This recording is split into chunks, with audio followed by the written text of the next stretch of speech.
திருப்புகழ் 305. தரையின் மானுடர் ஆசையினால் மடல் எழுது மால் அருள் மாதர்கள் தோதக சரசர் மாமலர் ஓதியினால் இரு கொங்கையாலும் தளர்மின்னேர் இடையால் உடையால் நடை அழகினால் மொழியால் விழியால் மருள் சவலை நாயடியேன் மிக வாடி மயங்கலாமோ. பறவையான மெய்ஞானிகள் மோனிகள் அணுகுணா வகை நீடும் ராசிய பவன பூரகம் ஏகிகமாகிய விந்துநாதம் பகர் உணாதது சேர உணாதது நினை உணாதது வான தயாபர பதியது ஆன சமாதி மனோலயம் வந்து தாராய்.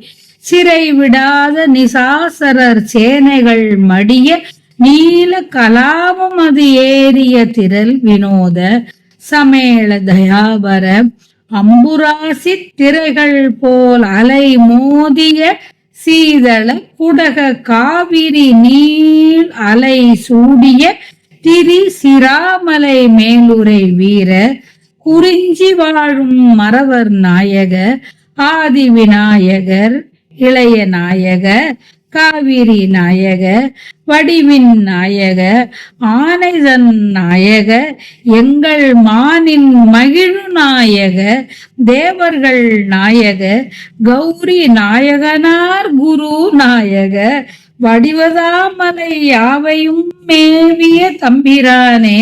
பறவையான மெஞ்ஞானிகள் மோனிகள் அணுகுணா வகை நீடும் ராசியம் பவன பூரகம் ஏகிகமாகிய விந்துநாதம் பகர் உணாதது சேர உணாதது நினை உணாதது வான தயாபர பதியது ஆன சமாதி மனோலயம் வந்து தாராய்.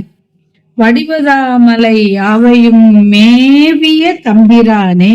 வானவரின் சிறையை விடாத அசுரரின் படைகள் மாளும்படி நீலமயில் மீது ஏறி வரும் பேராற்றல் உடைய வினோதனே அருள் கலந்த மூர்த்தியே. கடலின் அலைகள் போல் அலைகளை மோத வருவதும் குளிர்ந்ததும் குடகு நாட்டினின்று வருவதுமான காவிரி ஆற்றின் பெரிய அலைகள் பொருந்தி உள்ள திருசிராமலை மேல் வீற்றிருக்கும் வீரனே. மலை நிலத்தில் வாடும் வேடர்களுக்கு தலைவனே ஆதி விநாயகருக்கு தம்பியான தலைவனே காவிரிக்கு தலைவனே அழகுடைய நாயகனே யானை வளர்த்த தேவசேனையின் தலைவனே எங்கள் மான் போன்ற விழியுடைய வள்ளி பிராட்டி மாட்டு மகிழ்ச்சி அடையும் தலைவனே தேவர்களின் தலைவனே கௌரியின் தலைவனான சிவபெருமானின் குருவே சிவபெருமானின் குருவான தலைவனே அழகிய மலைகள் யாவற்றிலும் வீற்றிருக்கின்ற தம்பிரானே.